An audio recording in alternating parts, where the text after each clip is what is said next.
the land where everyone has the equal opportunity to achieve success with hard work, perseverance, and dedication. But it's not that simple because there are many factors that may lie in one's way. Today, we will be focusing on economic privileges. Right now in America, the wealth distribution is so unbalanced that the richest 1% now owns more wealth than the bottom 90%. It's concerning how ignorant Americans are about this wide economic gap.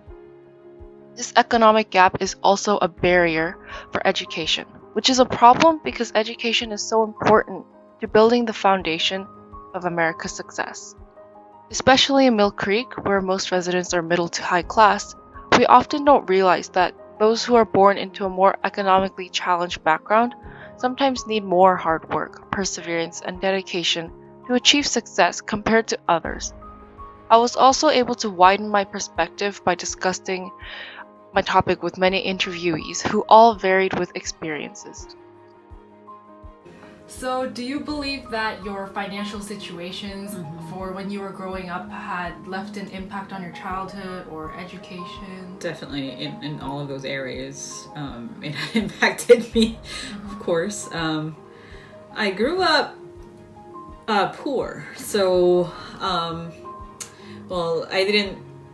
went to a public high school, so I graduated high school with no problem, but I was limited in a lot of extracurricular activities that I wanted to join in because it required extra finances, and then I wasn't able to join a lot of the activities that I wanted to do. And I believe it did when I was younger, because I grew up in a very poor house.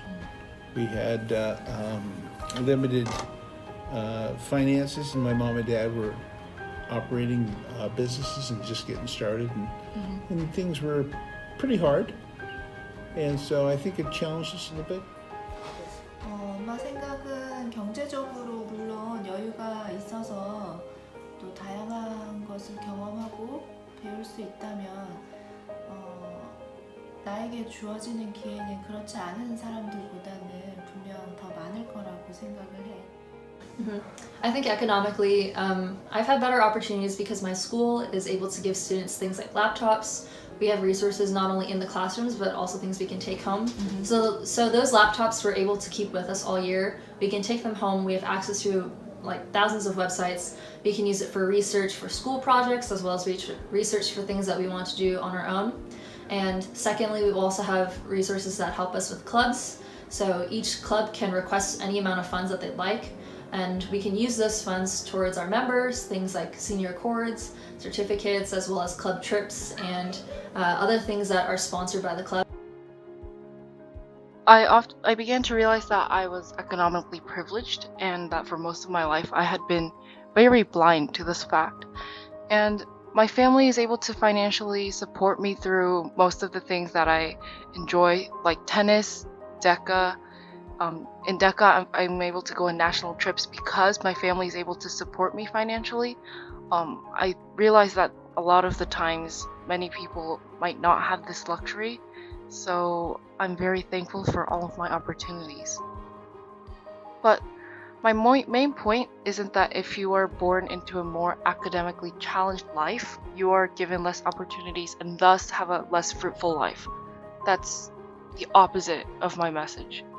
With the learning done over English 3 honors, reading all the books, and creating this documentary, I realized that economic background, many people don't let this drag them down. Like Joe Rance, who didn't let his financial background get in his way of reaching for the Olympic gold medal. Like Janie Crawford, who didn't let material wealth muggle her pursuit of happiness. And Chris McCandless, who was unbothered by material wealth, but found his joy of life by encounters with new experiences.